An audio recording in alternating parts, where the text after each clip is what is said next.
attack. It feels like I've been talking to myself again. Good evening and welcome to NUFC Matters Fans Forum. And I'm joined by my good friend Pete. Pete, how are you getting on, mate? You okay? Got a bit of an injury at the moment. Having to sit at a random position, but other than that, I'm just powering through, trying to soldier through tonight as best I can. But I think my injury and my Wi-Fi are trying to fight against me. So we'll do as best as we possibly can. Yeah. No, well, thanks very much for joining tonight, Pete. I know you're not yourself, mate, but always good to share the screen with you as always. Definitely, mate. Before we start, Pete, I'm going to have like a little mini rant myself. I know we were talking about it pre-show. I just wanted to know your thoughts, Pete, because it's really been irking me over the last couple of days.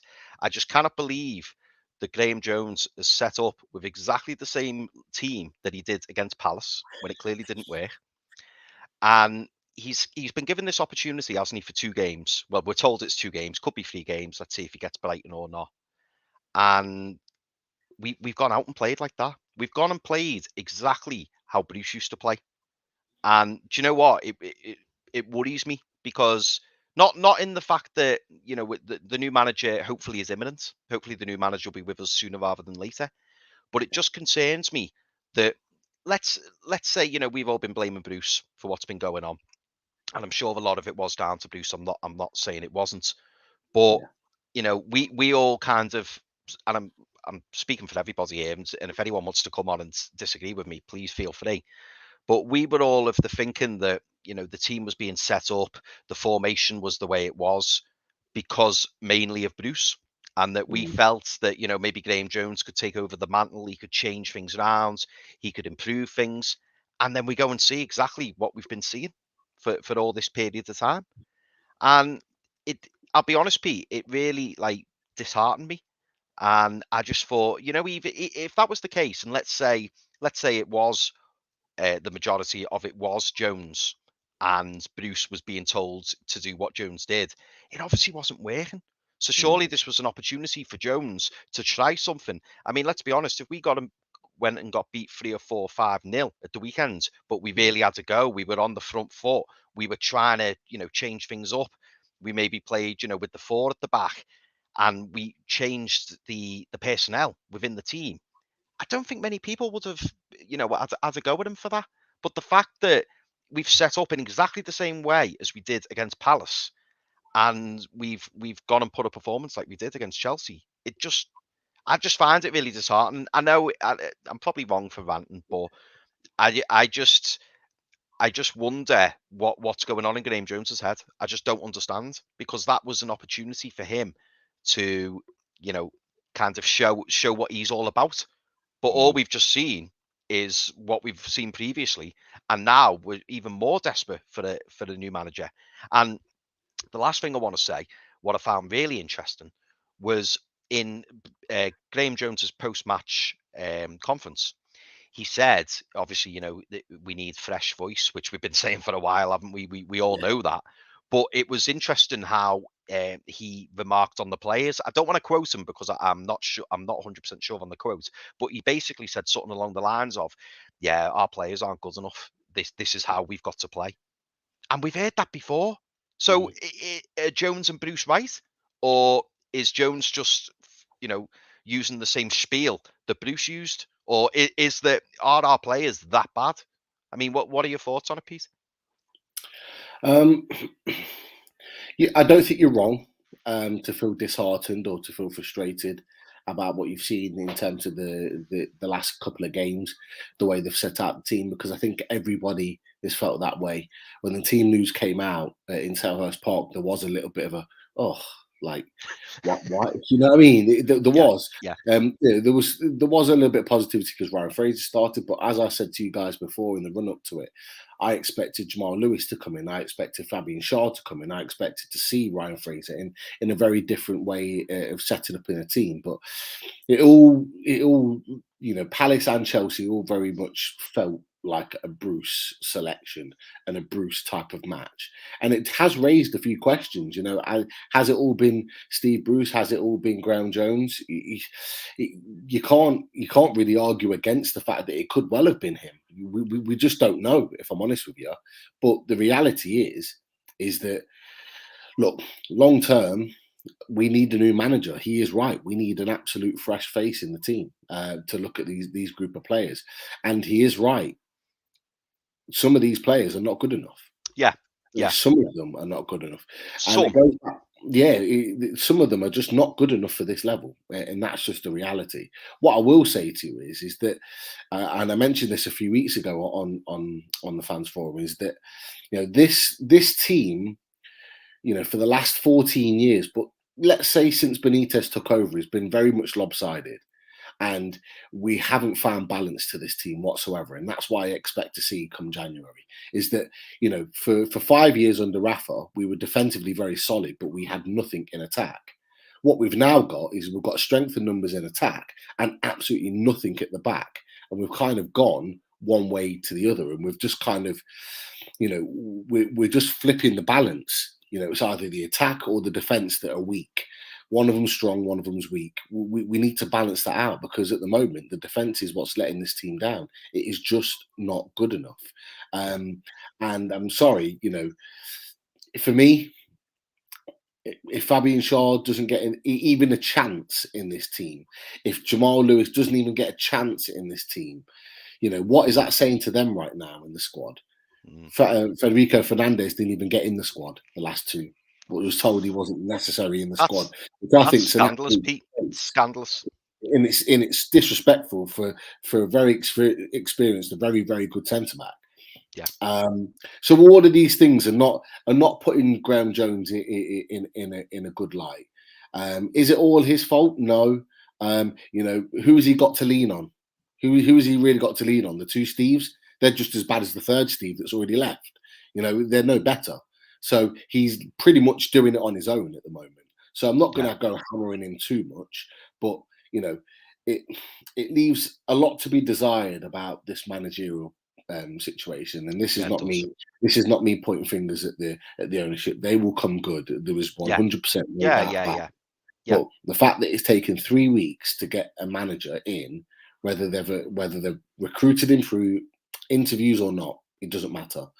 They should have been in place by now, and it's having a detrimental effect to this team. Yeah, no, I completely agree, Pete. Well, without further ado, we're going to get our first guest on. He's been waiting in the green room, and it's a regular. And I'm happy to welcome Alan. How you doing, Alan? Yeah, not too bad, lads. Just to reiterate what you've said, majority of the points I totally agree with. When I went to the game, I wasn't expecting to win. I don't think basically 99% of people didn't, but it was the way it was set up. It was set up for failure, lads. Yeah, it was. What worrying for me is when we've got the ball in possession. If we're a counter-attacking team, we're so slow, lads. Transitioning from the defence. And I felt sorry for Wilson. I felt sorry for ACM because they may as well not have been there. There was no passing the play, constantly giving the ball away. Darlow had a shocker, I'm afraid to say.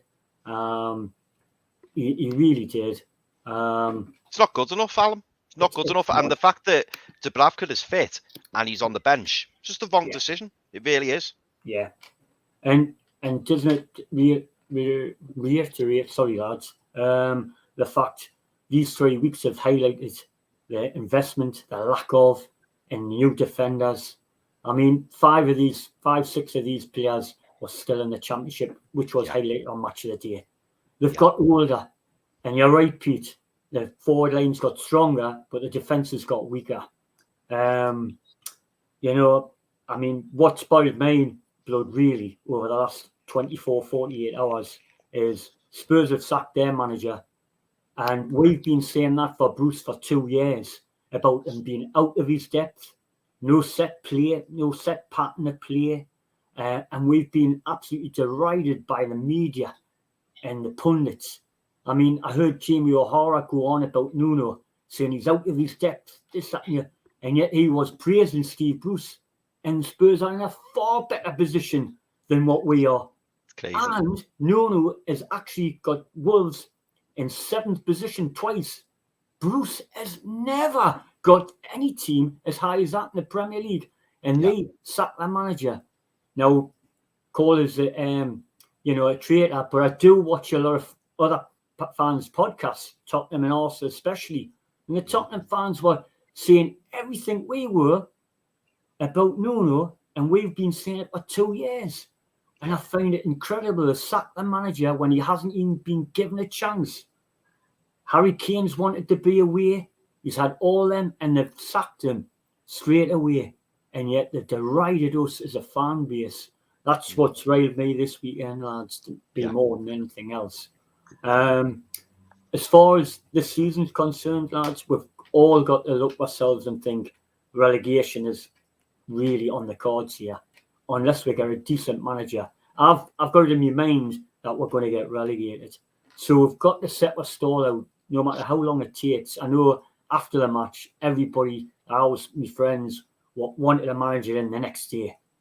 But like I say, Spurs took 2 months over theirs, and Nuno, and they've sacked him in 10 games. So, we've just got to try and believe in the new owners to get the right man in. And if it takes the Brighton game, Jones, then we'll just have to go with it. But hopefully we'll have a new man over the international break. So he's got 2 weeks to get to know the players. Surely we should get a man in over the weekend. Do you know what, Alan? I'm hoping, a bit like you, as long as we've got that new man in place, even if it's Wednesday or Thursday, and Jones is in charge on the weekend, I can live with that.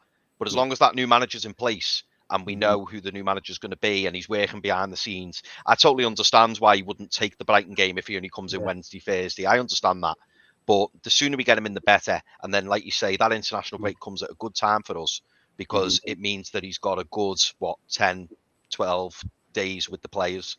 And hopefully he can implement his ideas into the squad. I mean, like they're talking about Conte going to Spurs, and I know a lot of fans maybe be disappointed, but really, was he ever going to come to us in a relegation battle? Elite managers do not go to struggling teams, because if you look at it sensibly, lads, they've served their apprenticeship when they've started management, and they've worked themselves up to be elite manager, and they only want to be with teams that are in the top 4 or 5 to work with to win titles. They're not interested in dropping down, take Newcastle, they're paying us £10 million. Basically, relegation will be, I think it is on the cards unless we get a top manager and improves the players and gives them confidence. But it all depends on January. It really, really does. In my opinion, Chris. I agree, mate. Because as every week, I'm one, take a time. But as I'm saying that, the other half of my brain tells us, Chris, that if we keep on losing, the top managers are going to say, I don't want to take this job. They are going to get relegated, and I don't want to be going into the championship and managing a championship team. Yeah. So I really do want a manager in before this weekend, to be fair, Chris. Yeah. Yeah, no, I completely agree, Alan. Who would you? I think I may have asked you this before, Alan, but maybe your mind's changed now, especially due to the betting markets and stuff like that. Yeah. Who would be the person that you would go for? Well, at this current moment, of the ones they're talking about, the favourites change. It'll be Donald Duck tomorrow, Chris. It'll be Mickey Mouse the day after. Depending on what paper you read, it was John Terry on Saturday. And I know. I thought ridiculous. Unai Emery for me now, Chris. I mean, I would have 4, but apparently he's, not in the betting. But that's regarding who you want to believe. So it's very hard for fans to put a name on because there's so many names just bantered about who's going to be the manager. But if it was Unai Emery, I wouldn't be disappointed. No. I wouldn't want John Terry. Not in this situation. It wouldn't even make sense, would it? It just the appointment wouldn't make sense because he's played in the Premier League. He's not managed at all. Yeah. So to bring someone like him in would just be, I hope to God there's nothing in that. I mean, I know there was a flurry of bets on him. Whether someone spotted him in Newcastle and put 2 and 2 together and come up with 5. I mean, I hope that's the case. I would have Lampard with John Terry, main Chris, if he was his understudy, but apparently he wants to be number 1 now. But one thing that worried me, again, getting back to Gleim Jones, the press after the game, he turned around and says Newcastle fans aren't used to this sort of performance. I'm sorry, Graham, under your charge and even under Rafa, we had these type of performances all the time for the last 4 years. Except Rafa had the defence so well drilled, we didn't notice it. And that's the difference between the two managers, again, blindly obvious. But for everybody out there, I'm like everybody else. I'm really seriously worried now, like, for relegation. And until a new manager comes in and gets his ideas across, it's just the fixture list. I said on the very first time I came on the show, lads, the fixtures are not very kind to it. We've got a horrendous December and we've got a horrendous end of the season as well. Yeah. So we've got to start picking up points now. And the next 3 home games are really going to decide if it's going to be a massive struggle or not. Brentford, Norwich and Burnley. And we've got Arsenal away and obviously Brighton away this coming Saturday. And it's typical, isn't it? Because Arsenal have just picked up. Arsenal have starting to look much better now, aren't they? Yeah. I mean, we've never won down at the Emirates since Andy Carroll 10 years ago, Chris. And prior to that, we've been every season, without fear, we've been absolutely hammered. 2, 3, 4, 5, 6-0, you know. So, you know, it's looking bleak, but it would give the players, the club, a boost if the owners did get a new manager in now, you know, and this week especially. Absolutely. No later than the first week of the international break, because then I will be worried that that games are passing me by and there's no direction. Because don't forget, lads, these players, their confidence is absolutely shot. Yeah. Even the good players, that their confidence is shot. I mean, I don't know why he keeps Gleim Jones, like Pete said. Why he played Fraser in midfield when he's a winger? I just don't understand that. And the lads obviously never showed anything either. But it's players out of position still, and that can't breed confidence. I thought it was first half. I thought it was a typical Rafa performance, actually, minimising the chances Chelsea had. But then you think, Howie, let's go for it. Let's go for it in the second half. Give it a go. And it wasn't the case, and it was flat. It was absolutely flat, and it left everybody shrugging their shoulders and fearing the worst. Yeah. But it all depends on the new manager coming in.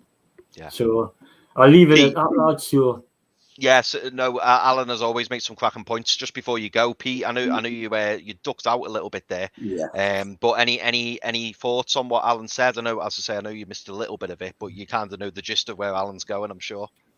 Yeah, no, I agreed with the points that I heard. It was interesting. The bit that I came back in, he was talking about Unai Emery. And I know there's been a lot of links with him recently in the last couple of days. Initially, when we talked about it, when we had the likes of Conte and Brendan Rodgers on the list, I kind of, I liked him as a manager, but I kind of dismissed him, and I didn't think he was a manager. I have Rodgers tomorrow. Go through, because I thought that our level of manager would be beyond that. But actually, you know what? He's the best of the bunch that we're linked to us right now. He's the one that can put the trophies on the table to say that he's won things, and what he's done with an average Villarreal side is tremendous. Now, what I like about Unai Emery is that he's a winner. Yeah. But on top of that, he can organise a defence very well. And I'll be honest with you, we need to stay in this league. So for all the attacking talents we have, we need a manager that can come in and really organise that defence. And he knows how to make a team very difficult to beat. A little bit like Rafa Benitez, but Unai Emery's got a little bit more going forward. So look, if we could get him, and there's a lot of talk that obviously in his press conference he said he didn't know anything about Newcastle. I'm not surprised. He's got a massive Champions League game this week. Of course, he's not going to talk about Newcastle. But I would expect, hopefully, if he is going to be getting the job, that in the next 2 or 3 days, his name really starts getting linked properly. If not, I think it will go elsewhere. Chris, Pete, would you take 17s now? All day. I would take 17s now if I had a decent manager for start of next season. I'd take 17s now, and it's still only 10 games on. I don't know absolutely, how Alan. Absolutely. A lot of people in the chat would, I think, if they're being honest. It's a great question. It's a great question for those in the chat. Would you take 17th right now? Yeah. Get your answers in. Would you take so? I'm sure. I'll be very surprised if anyone said no. But get your answers in. Would you take 17? The only saving grace is Sunderland's bottling it, lads, and I hope they keep on doing it. That was the biggest cheer of the game when we saw the Rotherham score. But we've got to concentrate one game at a time, lads, and we've got to go, because don't forget, lads, we've been hammered off Brighton last year, both games, home and away. They're totally outplayed with, and Gleim Jones was here. So it'll be interesting to see what tactics they use. Is it going to be the same? Keep the score down, because that's all it was on Saturday. It was. It was basically absolutely from minute 1 to 90. Make it look respectable instead of going for it. But I'll let you go, lads. We've got a few people waiting in the green room, Alan. But as always, mate, absolute pleasure, and I'm going to give you one of these. Sure.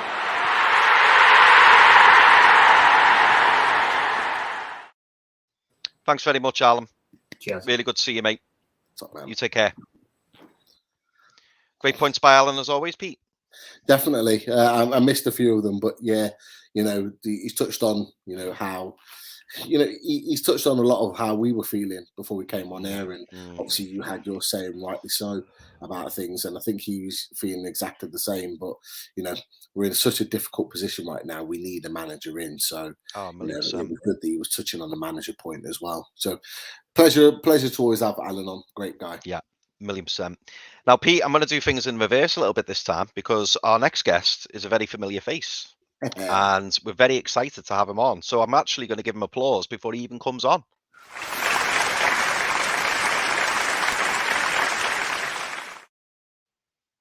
The one, the only. I thought you were going to pull the bill out then with the middle finger. I should have done, shouldn't I? I might give him that when he leaves. But yeah, very special guest. Welcome to Martin. How you doing, Martin? Oh, lads. Applause. I'd expect nothing less, lads. There's no time. Well, you know what? It should be a proof of the fact that you're wearing a PSG top right now. What the hell is going on, man? Do you know what it is? That's because I know they're going to be the second best club in the world very, very soon, lads. That's why. Good to see you, boys. Yeah, you too, mate. And you. Obviously an alcohol-related injury, Pete, was it? No, I really wish it was, but honestly, I've got a smile on my face right now, but I am in absolute agony. I'm not. This is the first time. Ice skating in Leicester is always tricky in November. I wish it was. We don't get any sort of cold weather around here. Exactly. Right, so here's my first time on Rants, obviously, and fan forum, so thanks very much. Thought I would drop on and say hi, because I've been working like mad. I haven't seen you for ages, and in fairness, you two, I like you two more than I do Daz, so it's always better to come on, just the three of us. You wait, he's going to come on here now. No. Him and Richie be on next. I thought Alan made some good points. Obviously, I've had a day off today, so I've kind of been watching Twitter and listening to bits and pieces going on. So there's a couple of things I'll throw out there, and the first one is probably slightly against what everyone else thinks, and that is that I'm actually not that bothered if we go down, because I think we need a rebuild, and I think that if that starts from the Championship, so what? Could it be any worse than what we're doing now? Probably not. Even if we get a new manager in, looking at even the next 3 games, we've got Brentford, we've got Norwich, we've got Burnley. I think we probably get beat off. Oh, sorry, we've got Brighton, Brentford, Norwich, and Burnley. I think it is. I think we probably get beat off Brighton. We probably don't do that great against Brentford. I think we take 3 points against Norwich, and we probably draw against Burnley. So even in the next 4, I still don't think we do that well, because I think the players we've got are what we've got. I think people are panicking about this manager piece for me. And I think what we need to remember is, yes, the league position's not great. Yes, a lot of the players we've got are still championship based. Everybody knows that what's loaded, what matters. I absolutely have no time for most of our defenders, in particular Lascelles, who I think has been a complete bottle job, along with a couple of others this season. So for me, not my captain, exactly. Hashtag. I'm a trademark that. I'm getting a t-shirt. John Justice Allen, he's in there tonight. John, I want a t-shirt. But I think the thing with the manager thing, lads, is this is probably one of the most crucial appointments that the club will make for a very, very long time. Yeah, it is. So I don't mind that the ownership are taking a little bit of time to get that appointment set up right, whether it's director of football, whether it's manager, whatever it happens to be. I trust that they'll do the right thing. Now, I've read some stuff today, people saying, it's great. They're very clever business people, but they know nothing about football. I'm sure they've got people helping them around this. To be fair to Jamie Ruman is a good football man, and they've got good business. So I'm not overly worried about the amount of time being taken. If it takes a month, make the right decision, but make it first time. We don't want to be a Spurs. Like, I don't want to be a club that after every 10 games keeps sacking a manager. I think, listen, the paper talk the last half hour is Conte's going to Spurs, 18-month deal for 20 million. 18 months. Why is he only going for 18 months? As Alan said, these kind of managers want to go. They want to be in Champions League. They want to win a title. They want to move on. Yeah. So I don't think at this stage, that's not what we need. What we need is someone, as Pete said, is to come and address that balance, play the right players in the right roles, give people like Fernandes, Shaw, Lewis. I think if you look at the likes of maybe Paul Dummett and Lewis just in front of him, I think that could be a fairly decent left-hand side. That's my opinion. But I think the setup on Saturday, it was screaming out, in my opinion, for something we've all talked about, lads. Richie shouted there last season for the 4-1-4-1 would have been a better formation. I would have gone with 4-2-3-1, and I would have played, I would have got Fraser there. I would have had probably Manquillo in. I would have put, those players in Dubravka. As Pete said, we've absolutely got that striking piece, but we've not got that balance then at the back. But I think if we can play well enough going forward, you give them problems to think about. The problem on Saturday was we didn't give Chelsea anything to think about. So it was like a training session. Reece James, took his 2 goals very well, but he didn't have to work hard. Chelsea didn't have to work hard. Chelsea's midfield didn't have to work hard. And that for me is the worrying thing. So if we go down, we go down. There's a reality that by late November, early December, we could be 15 points back.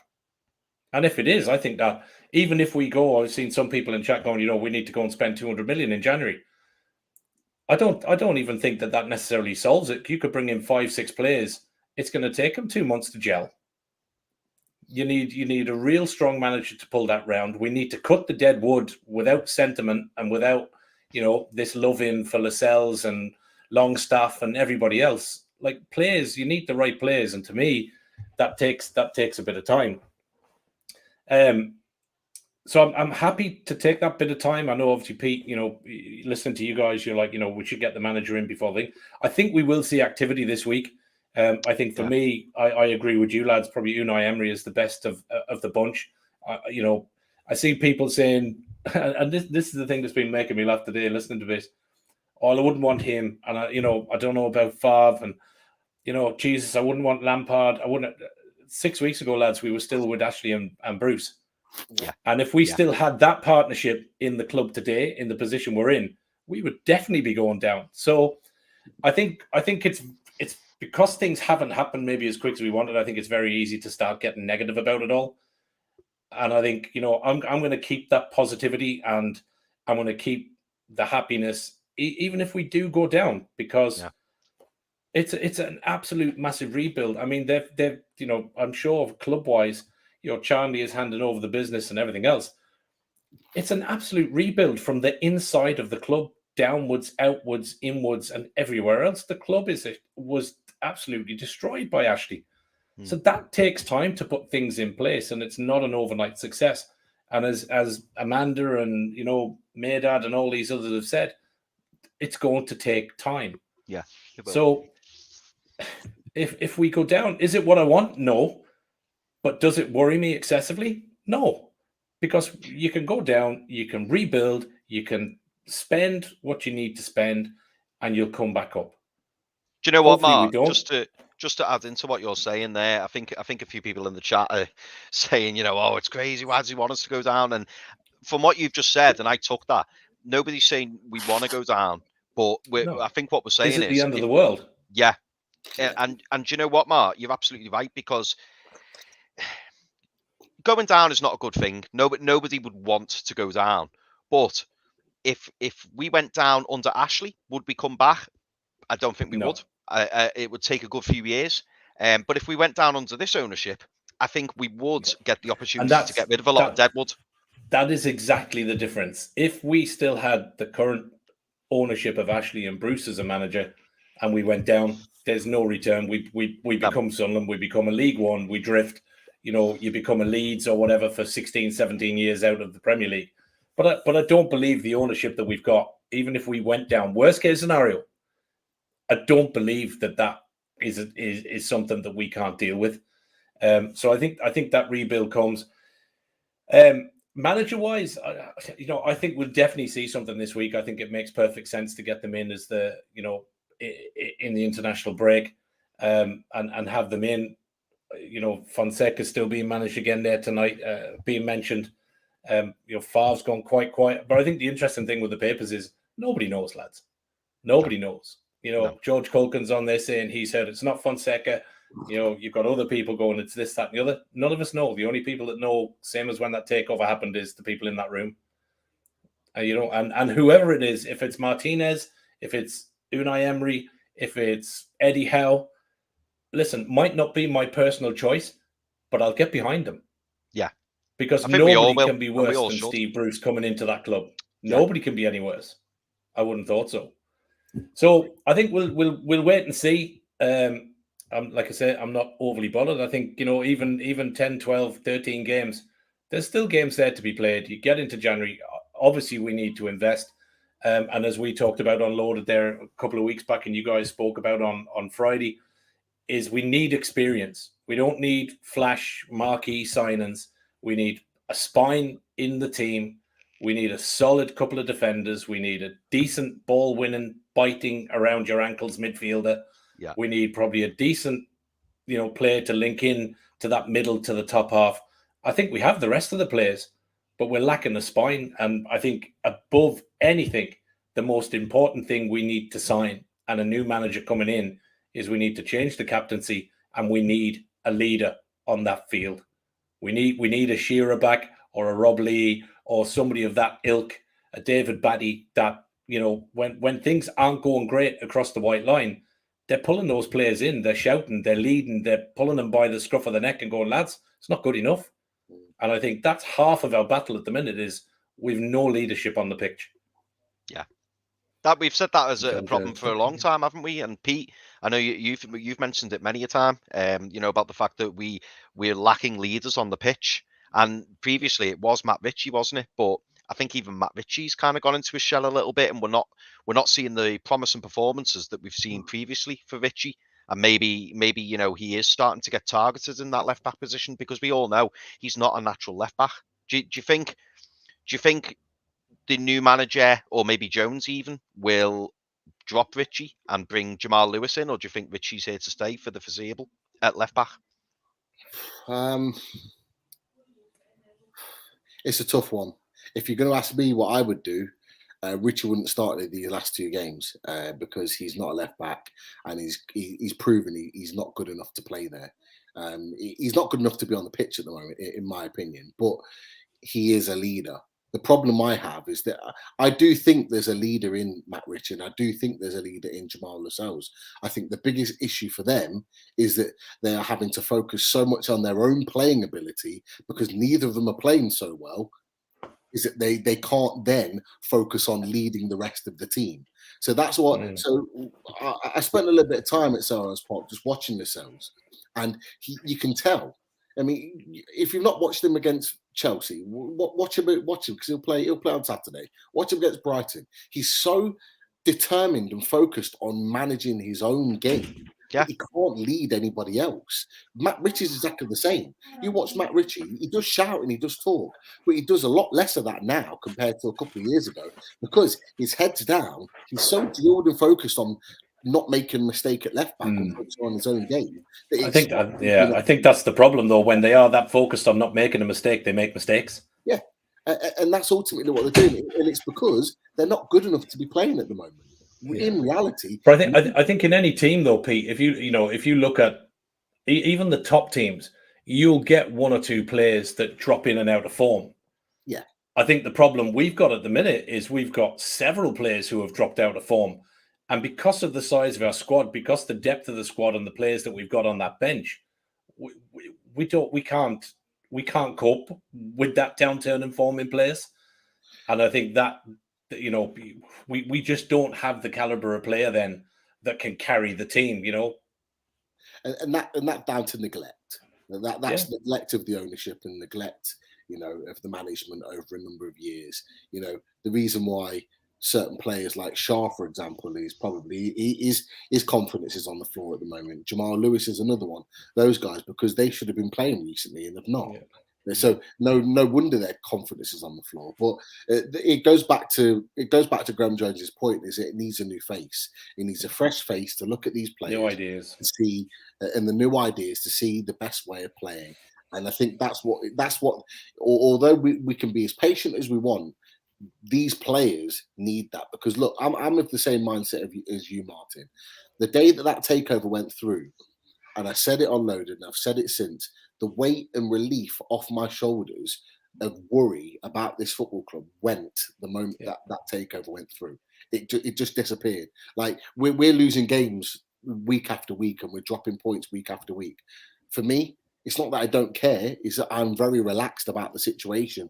Like you, if we go down, we will come back up. There was no doubt about it. But do we want to go down? No, none of us want to go down. No, none of us want it. Absolutely. But I'm prepared to wait and see what this new ownership are doing.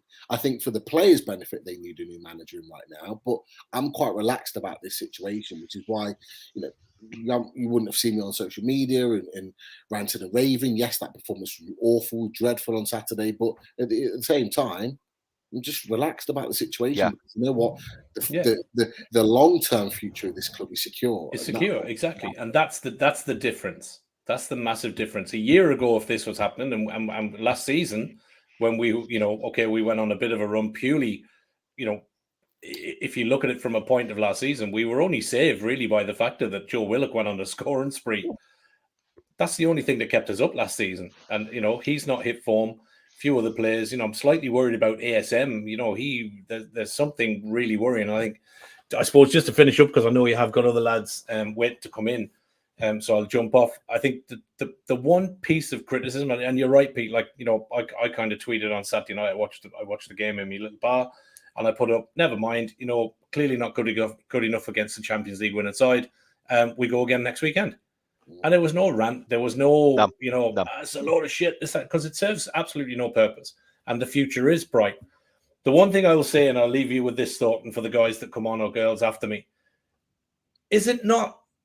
These players, now that we've got a new ownership and a possible new manager, and maybe it's from watching football years and years, but surely these players should be playing for their positions. You'd think so. I looked at that game on Saturday, and I just thought, which player or which of all of those players out there is actually put the bit between their teeth and gone, do you know what? I'm staying, and I want to be part of this, and I'm going to bust a gut to get in there. And the one thing that I watched a clip from when we played. I think it was Leicester City, or whoever it was against, or maybe it was Ipswich when we played in the Championship, and the tackles were flying in. We must have made about 8 or 9 different tackles. That's right, yeah. And the crowd were cheering before it was pulled up for a free kick. Yeah. And I watched that Saturday game, and I just thought, where's that?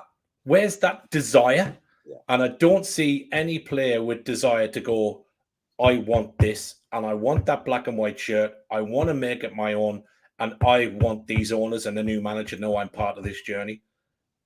And I don't see it from any of them. And if that's the case, probably Wilson. But I haven't really seen it from anybody else. And that is the biggest thing that worries me, is there doesn't seem anybody there that wants to fight. And that's a worry. Yeah. But anyway, on that note, lads, I'm going to go and do my bit. Great to see you, as always. I'm sure I'll try and get on to loaded on Friday. We've got a bit of time now. My bananas are looking good. So, yeah, I got a bit of time. So happy to be on. But anyway. Mark, I've got to give you another one of these, mate.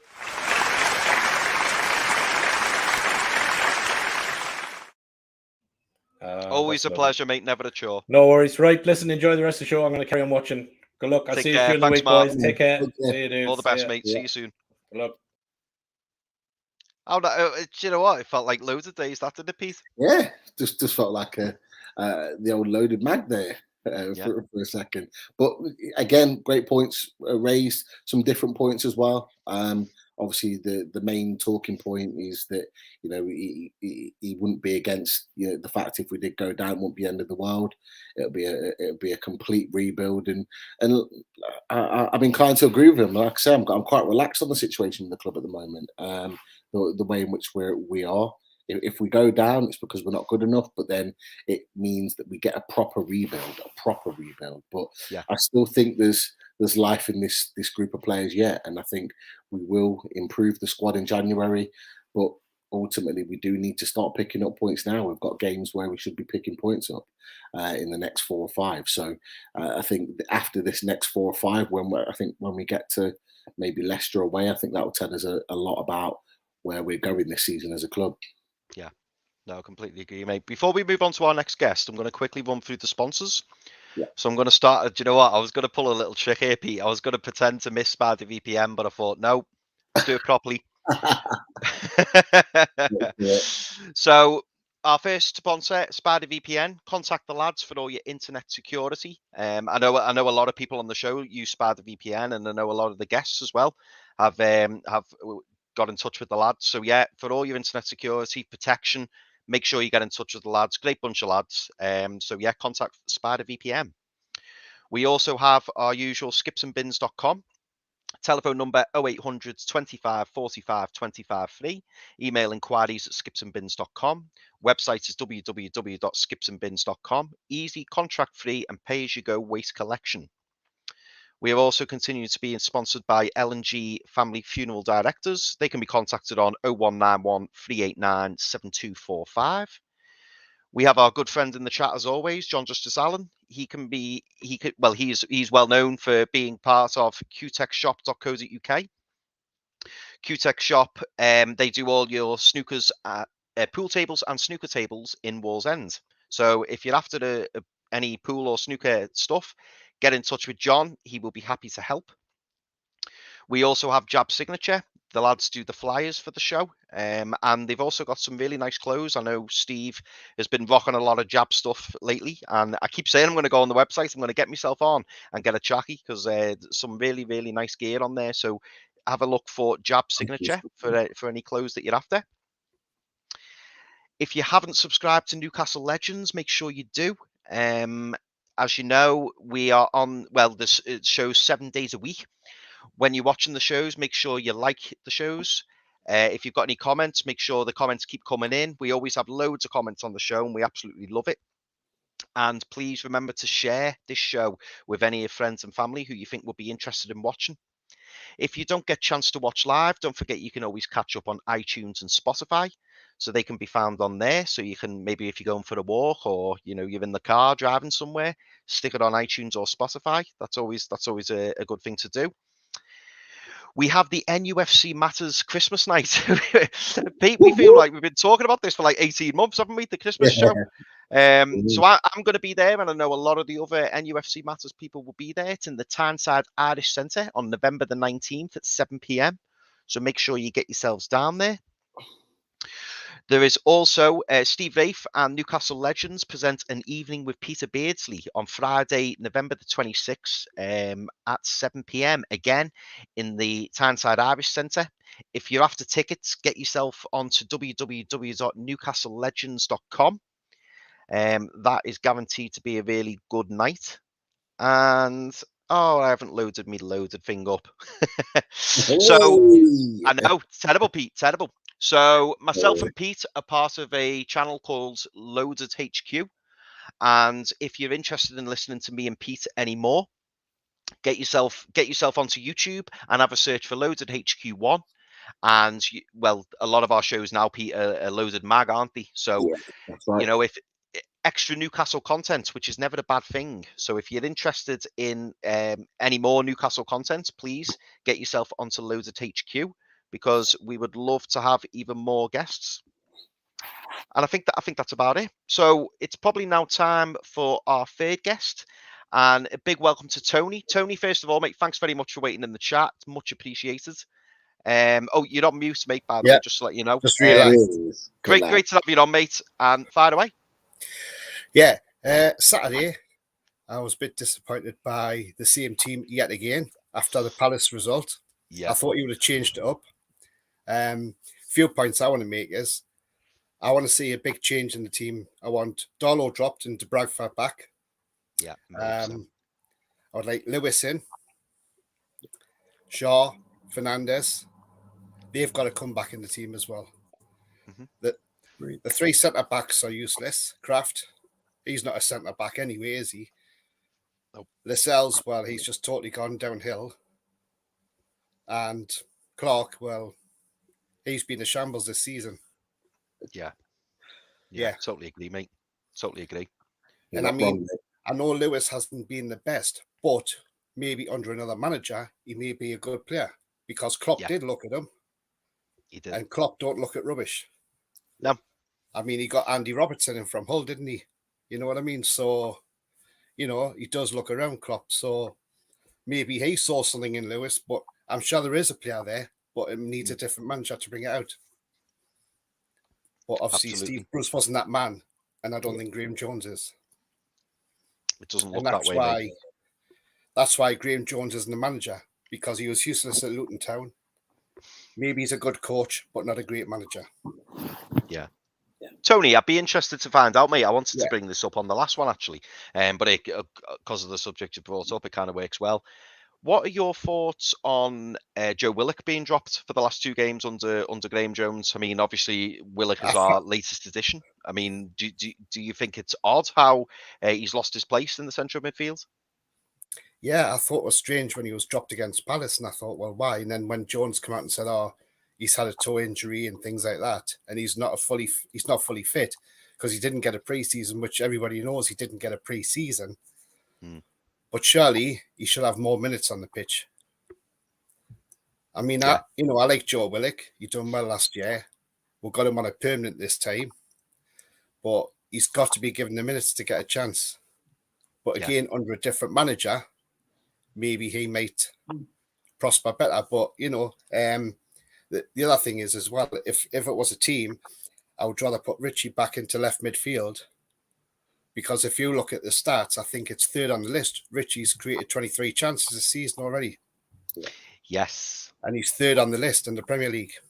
Yeah, I think this is the one you referred into. Yes, yeah. Yeah, to be honest, I saw that in the background, funnily enough, Tony, and I did think to myself, wow, like that's some stat, isn't it? Especially from left back. Yeah. I mean, his legs have gone. He's not a left back, really. Everybody knows he's not a defender. But put him in that midfield, and he'd probably do even better than that. Yeah.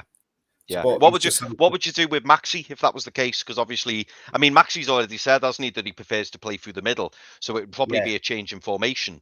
But then I suppose, I think it was it Martin, Pete, who said that he wanted to do a 4-2-3-1.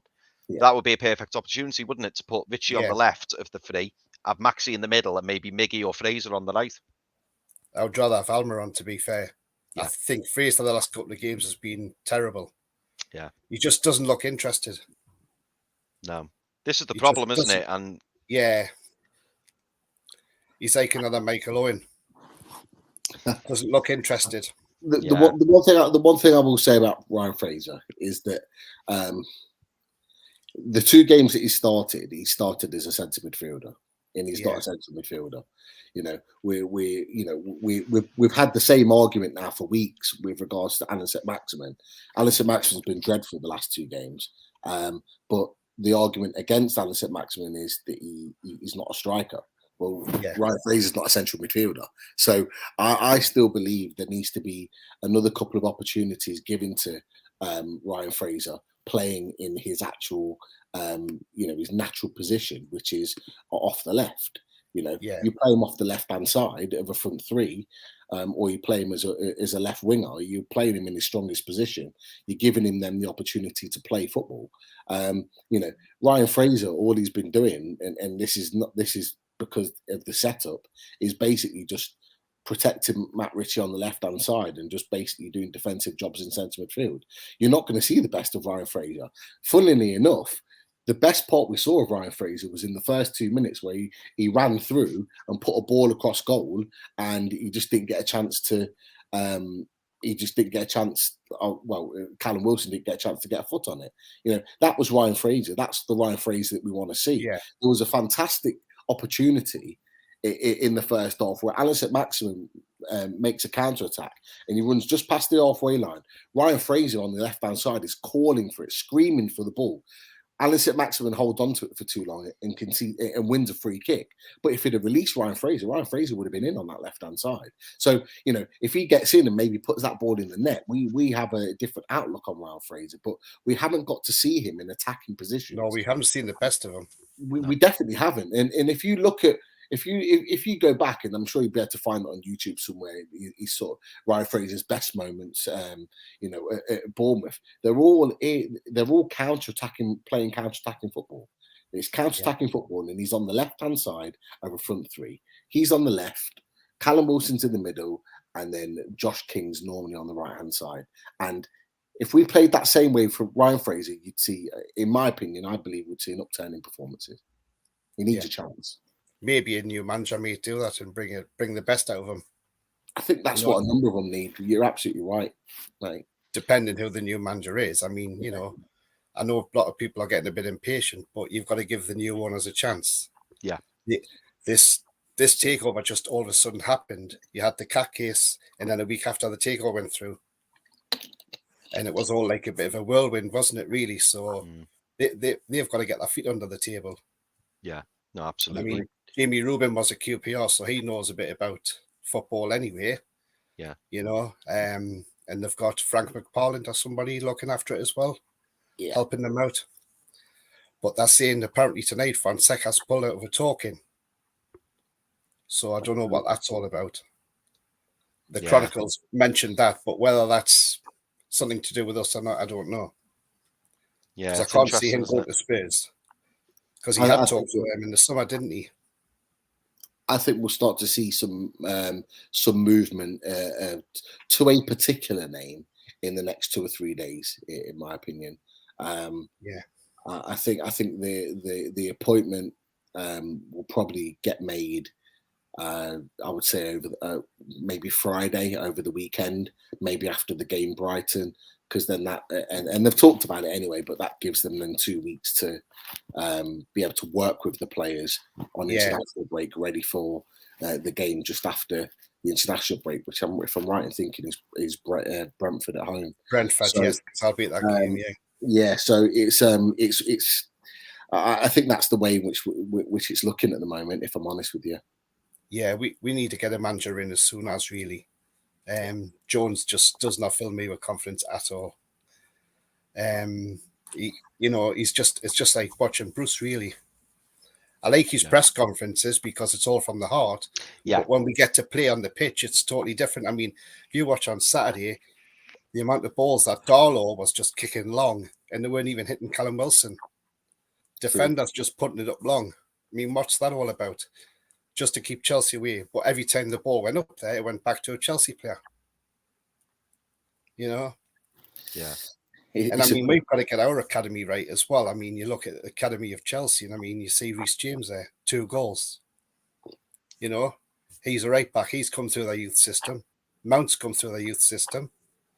You know, the amount of players who come through the youth system. Let's hope we can get a youth system where we're bringing players through as well. Yeah. I mean, I'm sure we will. I'm sure we will. Yeah. I mean, you know, going back to like the summer when Kel Watts played a couple of games pre-season, he looked all right.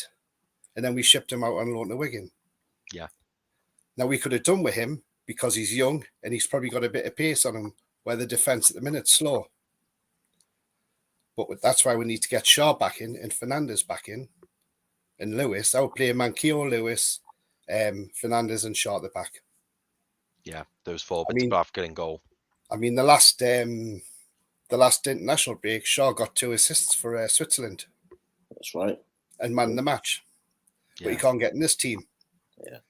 We'd probably walk into another Premier League team anywhere else, unless Gleim Jones has had a falling out with him. But he's now played under Bruce either. Yeah. It's a great point. Great point, Tony. Yeah. He makes fantastic points, if I'm honest.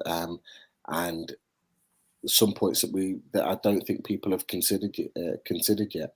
No. It's only really been talked about now. The point that you made earlier about the fact that and I think a few journalists have touched on it, but you know, this consortium weren't prepared for this deal to be done as quickly as it was. It was, as far as we're aware, it was like a 3 or 4 day turnaround. You cannot get a sporting director, a manager, and all the other bits that are falling apart at the club ready in the space of 4 or 5 weeks. It's just not possible. It needs time. It needs time to get these done. And yes, they're not footballing people, but they need time as well to get footballing people in and around them. It's not something that can get changed overnight. And as they have stressed over the 4 years, they're not here to turn things around overnight. They're here for a long-term project. And this is what we need to be reminded of. I would much rather take, you know, this very, very tough season that I think we've got ahead of us, if it means for the next 10, 15, 20 plus years supporting this club, it's going to mean by far more better times than what we've experienced in the last 14 years. I would take that all day long. So I hate to keep using that word patience because we've been patient for so long, but we have to have a little bit of patience, have a little bit of understanding, and you know, see this through. I mean, we're talking about managers. We could be getting Rafa Benitez at this rate because Wolves have just gone 2-0 up against Everton.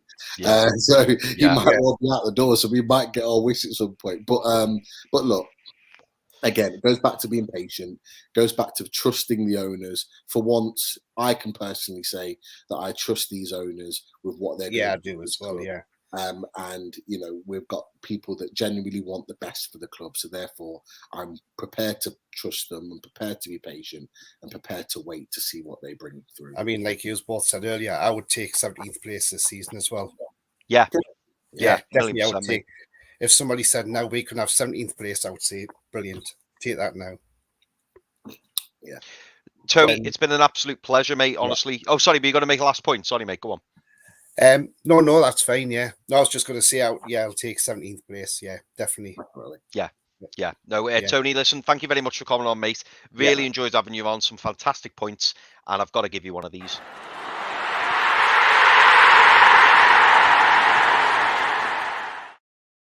Nice one. Thank you very much, Tony. All the best, mate. Hopefully see you again in the future. Cheers. Take care, mate. All right. Take care, Tony. Really good guest. Really good points from Tony there. Yeah, great points. Lots of different points, a lot of different things that are happening at the moment. And like I say, you know, we haven't touched on, or I don't think too many people have touched on the fact that, you know, it has been a bit of a whirlwind, our new owners coming in, and we have to remind ourselves of that. You know, no matter how rich or how, you know, powerful this consortium may be, they do need time to get the right people in the club. We can compare ourselves to Man City and Chelsea and all the rest of it as much as we want, but we're going into this situation very, very different to the other two clubs. And yeah, we need time. We need time to get this done. But I know we haven't got time this season because we need results ASAP. But I keep saying it. I'm just so relaxed about the situation. Yeah, no, I know. I'm so happy to have ambitious owners owners that want the best for this club. I'm just so happy that, I'm just going to wait and trust and hope that they're making the right decisions. Yeah, no, it's completely agree, Pete. Completely agree. And just to reiterate again, no one wants to go down. Nobody wants us to go down whatsoever. But I think the point that everyone was just trying to make is that it's not as bad as what it would have been under Ashley. And if we do go down, it's just all right. It's gonna put us back a year, possibly two. But imagine the excitement when we're coming back up from the Premier League, and the players we're going to go for. The standard of players will improve because we'll manage to get rid of a lot of the players that we don't necessarily need or want. And that's one thing relegation does bring, because you can then shift players out, because chances are they'll have relegation clauses, the wages will be significantly dropped, and they'll probably want to move on themselves. Whereas if we do stay in the Premier League, then you could find that a lot of these players just sit tight and think, you know what, I'm not going anywhere. I'd rather be on this journey. So it might be that we, have to try and shift players out, and it might be more difficult if we do stay in the league. Obviously, it's a problem that we want to have. But you know where I'm going with it anyway, don't you, Pete? Yeah, definitely. Yeah. Definitely. Right, we will move on to our next guest. Okay, firstly, Jeff, thank you very much for waiting so long, mate. Really appreciate it, and it's lovely to see you again. How are you? Good evening. Good evening. Hi, Pete. Are you all right? Yeah, good. How are You've you? got to take care of me, duck, on that ice, around there. I'm right with you, son. Culturally appropriate headwear. Where do we start then?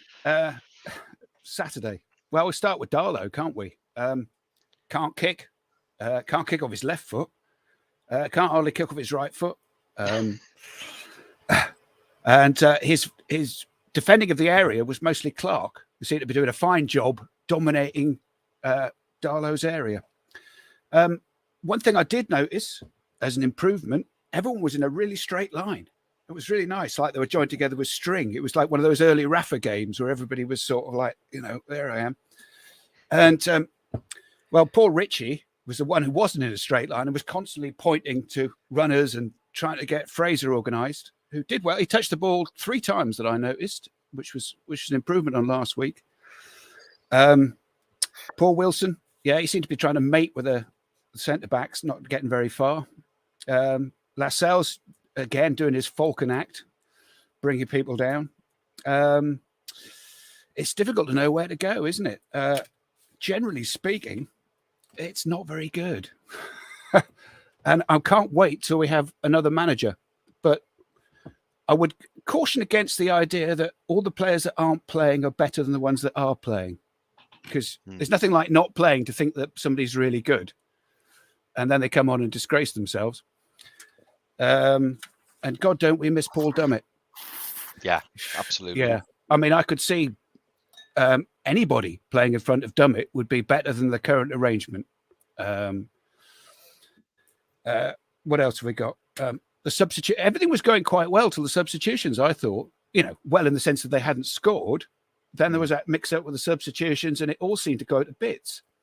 Miggy came on and did his attacking sweeper role, which I'm still can't quite define where he's playing, but he makes a very good attacking sweeper. But we need a new spine. I don't know if I would agree with everyone that it's, we need a new backbone, basically. And I don't know where we're going to go. Same with the manager. I don't know what's going on there, but I'll take anybody. And I'm certainly very relaxed. Are there 3 teams worse than us in the league? And if we spend a lot of money in January, we might just find out. So I don't care, really. Everything's really exciting except the football, really. That's the problem. I'm really excited about everything except the football. Do you know what, Jeff? You're absolutely right. And it's funny, isn't it? Because like Pete's already said, we all know the path we're on and we're all really excited by it. But yeah, it's ironic, isn't it? That, we're all really pleased, we're all constantly smiling, we're all looking forward to the future. And then a game comes around and then we all go, oh. It's this again, isn't it? I mean, it is a shame. Yeah. I mean, and Jones has definitely demonstrated he may be a world-class coach, but he's not a manager. He needs somebody in there to kick some ass, I think. Excuse my language. And it was a point made a very long time ago by Gibbo, who made a point once you cross that right line, it's the players, right? It's no good blaming the manager or anybody else. Once they get on the pitch, it's down to the players, which I think is a fair point. And I'm not been entirely impressed with the response, but we shall see. That's probably about all I think of saying of any constructiveness. Do you know what? I have no idea about the manager. Yeah. I thought who would you go for, Jeff? If it out of interest, I don't know if we've asked this question. Fonseca seems okay. I want an outsider in a sense, and I want somebody who's going to be here for the long term. I've got a romantic in that way. We want a new Rafa, really. But of course, the curious thing is that everyone's wheels are coming off. I mean, what happened at Manchester United? What happened at Spurs? What happened at Everton? All sorts of weird results. Everybody's sort of gone a bit, and I'm not entirely sure that isn't a shockwave running through the league. That hello, something's changed here because suddenly various odd things have happened. So let's hope some good things happen to us. Yeah, do you know what? It isn't all doom and gloom, is it, Jeff? It just feels that way. It's shit football to watch. Unfortunately, it's still the shit football. It's the same squad, same tactics, and it's shit. Yeah. And we just hope that when we get to the new year, things will be different. 3 teams worse than us. Please, 3 teams worse than us. And, I know. I mean, I think Norwich. I think Norwich are definitely down. It's certainly looking that way. Yeah. So that's one. So there's one spot taken. And then, like you say, we've just got to hope there's 2 other teams worse than us. And at the moment, it doesn't look like there's 2 teams worse than us. But that, hopefully that's going to change. And obviously, come January, come the new manager coming in, things can improve, can't they? I mean, you mentioned the spine of the team. Yeah, I'm assuming from that. Are you happy with the goalie? So are you talking more the centre backs? Oh, Dubravka's all right. We need a new centre back. I'm quite with Pete. Some like Stones, but we definitely need somebody hard in midfield, ball winner, ball player, somebody Shelvey plus basically, or somebody take Shelvey and Hayden, put them together and make a good player, and somebody else up front who can put the ball in the net. Because if Wilson or St Mags get injured, we're buggered. Because there's nobody else apart from various people who don't seem to be allowed on the pitch for some reason. Where can we go from you know what? I'm really pleased you brought that up, actually, Jeff, because I noticed that myself, and I'm sure many other fans did too, that we seemed to take an age to bring the subs on, didn't we? And then obviously we brought the subs on, but we'd already conceded by that point. I mean, not saying that that's why we conceded the goal, because you could kind of see the goal coming a mile off. But did you have any sympathy for Jones, or did you think that was something that maybe we, as a team, we messed up in that we should have been a bit more decisive with the substitution? Or he was trying to be. I mean, because last week he ended up with all our attacking assets on the field, more or less, at one stage, and I think he was trying to be, but he got caught out by the goal. Suddenly we're a goal down, and you brought your attacking players on, and again, Miggy looks a bit. Well, Miggy's great. He charges around like a bit like a schoolboy chasing the ball, which is all right. And Willock just looks lost at the moment. He doesn't quite know what to do. I don't think. I don't think he's comfortable. I think perhaps he should start, but he's got that injured toe. Because that's the other thing we never know is how people are staggered around, like Pete, with these terrible injuries, and are expected to play normally and smile and just get on with it. And the problem as well, Jeff, is that. There will be people who say, oh, his toe's not right, he's not at the pre-season, blah, blah, blah. Well, don't put him on the bench. If he's not fit, don't put him on the bench, because we then think, well, he's left him out. So that then, brings more questions, doesn't it? Because people then think, well, if he's fit enough to be on the bench, then surely he's fit enough to start. I know some people say, there's a difference between being match fit and being, ready to come on for 10, 15 minutes. But he's been on the bench for the last 2 games. Yeah. What's going on with Dubravka? He needed to come straight in. He needed to come straight in at the weekend, and that was the big disappointment. Well, Darlow can't kick and he can't command his area at the moment. I'm not saying he has done all right in the past, but at the moment he seems to be just in a bit of a mess. His head's not in the right space at all. Yeah, they just have to pressure him, and he makes a mistake. And everybody can see that. We all watch Match of the Day, right? I imagine the professionals do watch more than Match of the Day, and they know that down our flanks they're going to get some action. And if you pressurize the goalkeeper, he's going to have a fit, which is not good. And You saw that yourself, didn't you, Jeff, with the goals? I Yeah. mean, was it the two of the goals came from the right, and it was a shot, and then it was saved or deflected, and then another shot. Yeah. And you think, well, it came from our left-hand side, their right-hand side, and that is the issue that we've been talking about, isn't it? There always seem to be spare men. They seem to always have a spare man on the opposite side. Yeah. And if you're playing a really tight little line and shuffling it across, they're always going to have a space somewhere to put the ball. And if they can get the ball across, so often you could see we're all in one side and they're hanging around waiting for the ball to get released to them. Yeah. And if you've got 5 at the back, Jeff, there's no excuse. Yeah. Well, we've practically got 7 in points. You know, I don't know if you guys have seen there's a video going about where it shows like 2 or 3 players just kind of standing in a line, just like jockeying Havertz on the right hand side of the pitch. It was towards the end of the game, and they're not even trying to tackle it. They're just kind of standing off. Yeah. And they're like, there's a line of like 2 or 3 of them within like a 10-yard gap. Like if you've got 5 at the back, you don't need to be literally standing on each other's toes. Yeah. There is no reason why Matt Ritchie should not have been out there marking Reece James. So both times when that ball comes in, there is no way that he should be able to bring that ball down, take a touch inside and hit it with his left foot without being tackled. Yeah. And that video that was going round, the point that I'm making is that video just goes to show our level of defending. We don't actually want to take the ball off them. We just want to try and stop them from getting past us. So we just stand there as like a bit of a stand in the line wall, but we're not your backside. That's basically what it is. Like that is not proper defending. Proper defending is actually jockeying, but then getting closer, trying to nick the ball off them. At no point did I see any of our defenders actually trying to take the ball off Chelsea. It's all about stopping them getting through. At some point, they are going to get through because these guys are multi-million-pound, top-level talented players. They're top of the league at some point, and rightly so. I've got to make one other point. I thought before I go, Emil Kraft. He's the only guy who seems to be able to take a throw in. What's going on? Yeah, he is. Everyone's like, Emil, come here. Every time we get the ball, you go, we're going to lose possession here. You know, we don't have possession that often, and when you have a throw in, you just lose possession. Except for Kraft, who seems to be able to throw it. Yeah. I mean. Richie got booked for being a shit throw-in specialist at this last game, and rightly deserved it. Again, that's down to basic coaching. What's going on? Why can't we throw? It's going back to Pardew days where we couldn't win a corner, we couldn't score from a corner. Yeah. But it's nothing worse than just conceding possession from a throw-in. You know. Yeah. Anyway, I think I've had my say. Jeff, thank you very fantastic much. points as always, mate. Really enjoyed it. Jeff, I'm going to give you one of these, and I hope you don't take offence, but I'm referring to the football that we're watching at the moment. Yeah.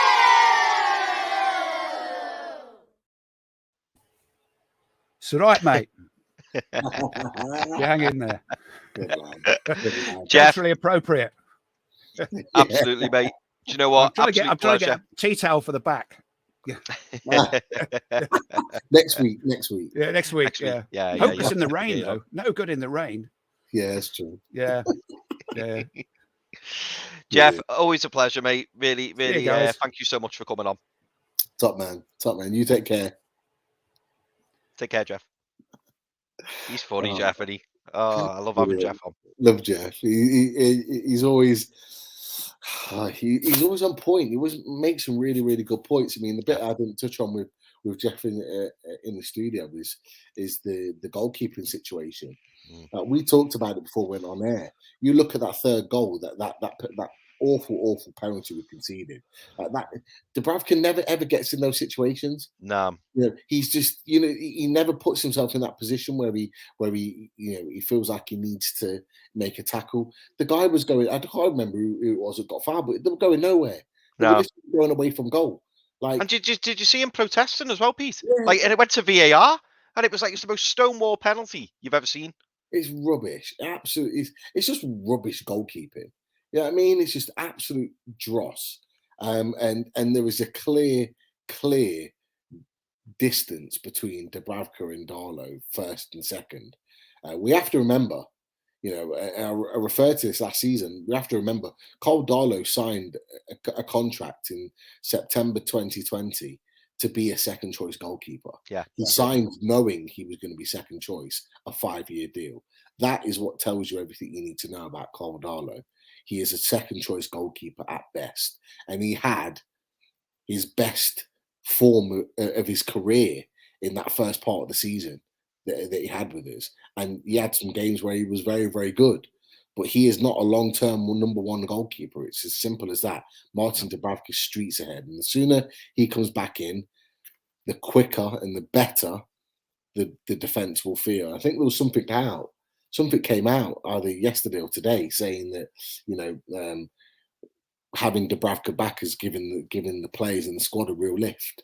Well, I'm no doubt it has, and I'm sure it will give the defenders a lift because they'll know they've got a proper goalkeeper behind them to keep that ball out the net, and it will significantly help us moving forward. No doubt about it. Yeah, no, I completely agree, Pete. I mean, Rafa's looking all the more. Well, I'm saying Rafa. I know you're talking about Dubravka. Sorry, I'm reading these comments and everyone going on about Rafa. To touch on your point about Dubravka, yeah, the sooner he's back in between the sticks, the better, because we badly need him back. And you do notice the difference. I know he had that good run of form last season, and he did a good job, but unfortunately, you're going to constantly make mistakes if you've got Caldalo in between the sticks every week, because he's an okay goalkeeper. He's probably a lower Premier League side goalkeeper, isn't he? Maybe mid top end of the Championship. But you can't rely on him week in, week out, especially when you've got a bit of a dodgy defence as we have at the moment. Yeah. Oh, sorry, Pete. Yeah, no, go on. No, I was going to say I would agree. I would say Caldaro is probably top 6 Championship. He'd maybe be a decent replacement at Norwich. He's that sort of level. Like he's that. When we were linked with him going to Middlesbrough for roughly about 5 million, we should have snapped our hands off really, and took that money. But look, it is what it is. We've finally got Dubravka back now. Hopefully he can stay fit now for the remainder of the season, and we build from there. Yeah, no, definitely, mate. Do you know what? I'm very conscious to all the viewers. We've not really got through many questions tonight. As you've all probably heard, Pete's not feeling himself, so I want to try and wrap up. But one question I will ask you, Pete, which came from the comments just before we go, is with Wolves being 2-0 up, I'm assuming it's still 2-0. I know it's covered. What? Sorry. I think I know it's covered. Yeah. What are your thoughts on Rafa? I mean, I know we've touched on this many a time. My feelings on Rafa. I was a little bit on the fence over them. Right now, I would absolutely take Rafa. I think in terms of a project and building, he would be, he would be a great person to bring in. Yeah. And he knows the club. He knows the majority of the players. So Rafa definitely makes sense. But what about you, Pete? What are you saying in terms of Rafa? Or do you want someone new? Are you looking for a Fonseca or a Favre? What are you thinking? Rafa's not just any old type of manager. He's a very technical, very experienced, a very, very good manager. It's as simple as that. I know he's not getting on very well with Everton at the moment. They've took a massive dip in form. But look, hell, me and Chris, me and you both said that when he was linked with a job, that it wasn't going to be all, smelling of roses at Everton. There was always going to be a small honeymoon period, and then it was going to be right back to finger pointing, and it'll be exactly the same. Rafa effectively in this Everton job cannot afford to lose a game. No, he can't, because he could win a game 3 or 4-0. And they'll clap him off.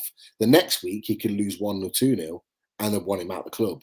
And it'll be like that until he eventually leaves. And it actually becomes quite toxic for a club when there's a fan base that really doesn't want you. However, he's got a fan base just a little bit further north that would be more than happy to take him back. Yeah. Now, we get Rafa Benitez back right now, we stay in the league. It's as simple as that. And not just stay in the league. He builds us within a year and a half to be better than this Everton side currently. He just does. He won't even need to spend shed loads of money. Rafa Benitez has never been one to go out and buy 60, 70, 80 million pound pound players, but he's always built good teams regardless. You look at what he did with Everton. He had them playing well earlier on in the season with two signings. One was free, one was £2 million. You know, he's got that ability to find good players, and he did it with us. Would I take him back? 100% I'd take him back, because he's a top level manager. He just needs a top level club with an ownership and a fan base that really appreciates his abilities. And at the moment, he's at a club that neither appreciate his abilities in the way in which they should.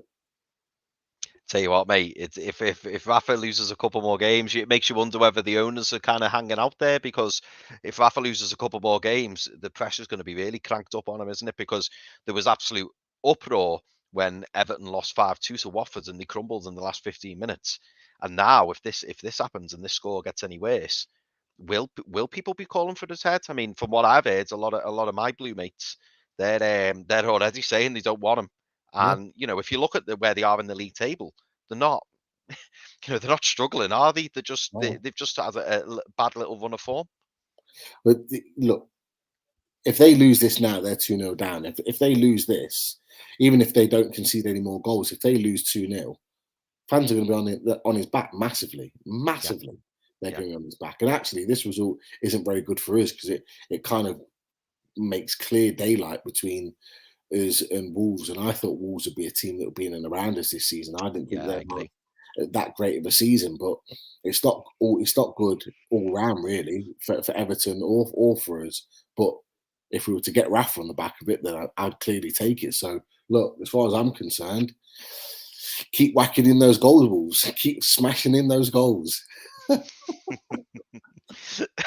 Listen, Pete, I'm going to wrap it up there. It's been an absolute pleasure, mate. Thank you very much for joining me. I know you've not been feeling yourself. Yeah, I apologise. I've not been 100%. No, mate, not at all. I had to reposition myself a few times because my back is in absolute agony. So yeah, thanks for being patient, mate. I appreciate that. Wi-Fi's been down as well. I got a message saying, so the reason why it was my Wi-Fi the whole time. Oh, was it? Yeah, Virgin Media just messaged to say, "Oh, we've got problems in your area." Yeah, thanks for the warning. Halfway through the show. For God's sake, get me out. At least you know, anyway. At least you know. Definitely. But yeah, absolute pleasure as always, mate, sharing it with you. Great guest as always. Great chat in the chat as always. And hopefully the next time we talk on the Fans Forum, we're finally talking about 3 points, but let's wait and see. Fingers crossed. But listen, thank you everyone for watching. Really enjoy it as always, and look forward to seeing you next Monday. Take care. Bye-bye. Yeah.